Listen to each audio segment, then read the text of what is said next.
Partout où vous nous suivez, nous vous disons bonjour et bienvenue. Au Nord Kivu, des combats violents opposent depuis ce lundi matin de rebelles de l'F-23 et les forces armées congolaises soutenues par les Wazalendo, habitant et autour de Bouimba dans les territoires de Walikali. Les rebelles de l'F-23 avaient pris le contrôle de l'agglomération de Bouimba après avoir délogé l'armée congolaise et les Wazalendo.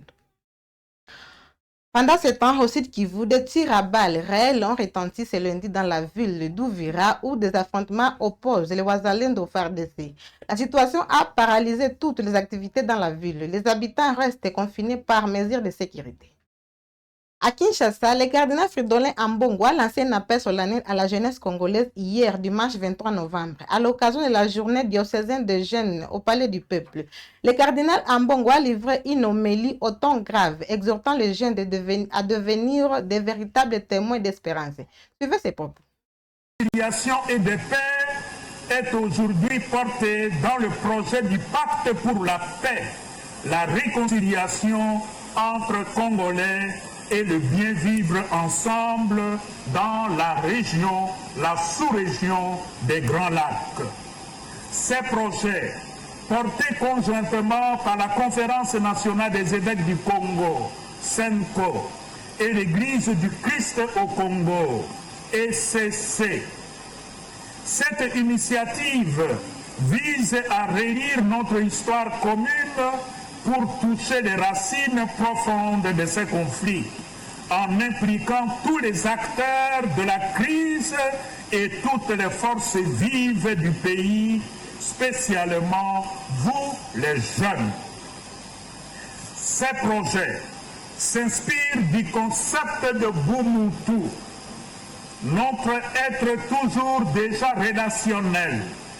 Toute autre initiative qui se limite aux arrangements entre politiciens sans prendre en compte les causes profondes de la misère de notre peuple est vouée à l'échec et provoquera d'autres crises si nous ne rassemblons pas ensemble le peuple congolais autour d'une table pour vider leur sac. Le président français Emmanuel Macron s'est exprimé samedi dernier au sujet de la fermeture persistante de l'aéroport international de Goma. Il a affirmé que les M23 et ses alliés qui contrôlent aujourd'hui l'aéroport n'ont fait aucun effort pour permettre sa réouverture. Ces propos sont ici. Avancé avec cette conférence humanitaire qui a donné d'abord qui a mobilisé de l'argent dans un plan qui n'était pas financé. On a largement dépassé le milliard d'euros. On était à 1,5 milliard, merci Monsieur le Ministre précisément. Avant le sommet, on était à 150 millions d'euros. Donc on a fait x10 sur le soutien à l'humanitaire en République démocratique du Congo. C'était une nécessité, il faut qu'on continue d'avancer, la situation est terrible dans tout l'Est et dans les Kivu. Maintenant, on avait aussi posé des points opérationnels comme la réouverture de l'aéroport de Goma, les conditions pour le permettre. Je note qu'aujourd'hui, l'effort n'a pas été fait par les M23 et ceux qui détiennent l'aéroport de Goma pour pouvoir le rouvrir, alors même que les conditions administratives ont été prises par la République démocratique du Congo. Donc je demande vraiment instamment à toutes les parties prenantes sur le sujet humanitaire de savoir avancer. Ensuite, s'est tenue, comme vous le savez, une réunion de médiation à Doha, qui a permis aussi d'avancer sur l'aspect politique et la discussion avec le M23. Nous, on continue d'avancer. Et je pense qu'il faut unir tous les efforts de l'Union africaine et du président Faure Gnassingbé, qui a été mandaté par le président Lourenço, les efforts des États-Unis d'Amérique, et ce qui a été signé l'été dernier, les efforts du Qatar, et la médiation qui vient de marquer un pas important, et on s'en est réjoui, et ce que la France a pu apporter. En République démocratique du Congo, plusieurs officiers généraux et supérieurs des forces armées sont actuellement interpellés. Selon le porte-parole de FARDC, le général-major Sylvain Ekenge, ces arrestations sont liées à des faits hautement répréhensibles, mettant en cause la sécurité de l'État. Il a fait cette mise au point samedi dernier à l'état-major de FARDC. Suivez. Depuis un certain temps, certaines ONG de droits humains relayées par les médias et les réseaux sociaux s'interrogent sur la dernière vague d'interpellation des officiers de notre armée. Voici ce que l'opinion plurielle doit savoir à ce stade. C'est vrai. Plusieurs officiers généraux et supérieurs des FARDC sont actuellement interpellés. Nous les confirmons. Mais ils le sont pour des faits hautement répréhensibles liés à la sécurité de l'État. Pour besoin d'investigation approfondie, leur durée de détention est, conformément à la loi, prolongée sous demande du parquet militaire qui mène des enquêtes. Toute cette procédure est prévue par la loi. À cause des connexions multiples du dossier,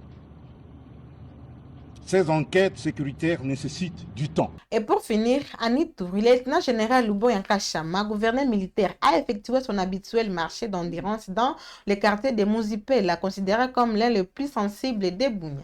Son passage a été marqué par les applaudissements et les salutations des habitants qui lui ont exprimé reconnaissance et soutien. Reportage. À Bunia, sur l'axe Muzipela, un moment rare, un moment d'unité, au rythme d'une marche d'endurance. La population de l'Ituri raconte celui qu'elle considère comme un artisan de paix. Le lieutenant-général Luboya Nkashama Johnny, gouverneur militaire de la province.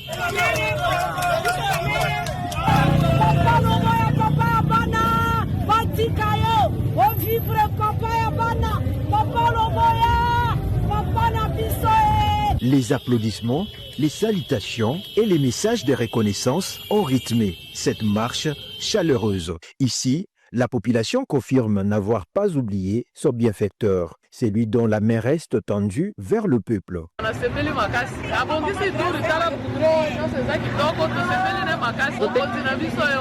Habitué à s'imprégner des réalités du terrain, le lieutenant-général Luboya Nkashama Johnny privilégie la proximité, homme de développement, animé d'un profond sens d'amour pour sa population. Il démontre une fois de plus que ni son statut, ni son agenda chargé ne peuvent en aucun cas l'empêcher d'aller lui-même au contact de ses administrés.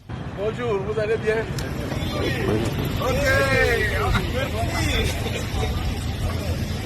Cette proximité régulière renforce une confiance devenue essentielle entre le gouverneur militaire et la population. Une population déterminée à accompagner ce leader dans la restauration de la paix, mais aussi dans la relance du développement. À Ituri, cette dynamique s'inscrit pleinement dans la vision du chef de l'État, son Excellence Félix Antoine Tshisekedi Tshilombo, bâtir une paix durable, restaurer l'autorité de l'État et relancer le développement de la province. À travers cette marche d'endurance, l'Ituri a rappelé sa résilience et son espoir. Un geste symbolique, mais fort, qui scelle encore un peu plus les liens entre le gouverneur militaire et ceux qu'il protège. C'est par ici que nous mettons fin à ces actualités. N'oubliez pas d'activer la cloche des notifications pour ne rien rater sur WAB Info Télévision. Au revoir.